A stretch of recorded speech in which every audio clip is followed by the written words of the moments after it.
Rating tinda sa kantin ng school namin nung F to F pa.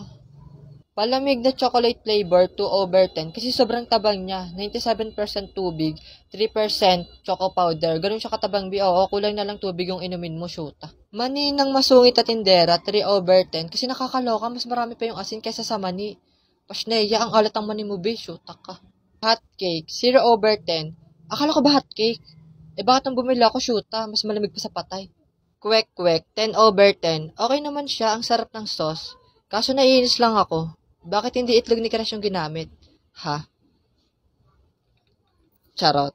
Turon, 1,000,000/10 kasi bukod sa masarap at malaki, talagang mabubusog ka kasi unang kagat, saging lahat. Marami kasing puno ng saging doon sa school namin kaya hindi nila tinipid sa saging.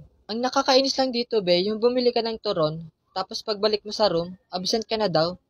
Pas na yan, nasa ng ustisya. Burger, 2/10. Wala na nga ketchup, ang lit-lit pa nung patty. Mas malaki pa yung buds kaysa sa patty. Tapos minsan, unang kagat, tinapay lahat, nakakaloka. Sana kayo din.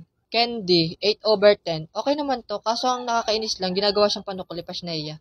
Piatos, 1,000,000/10 kasi sobrang sarap nito lalo na kapag hingi.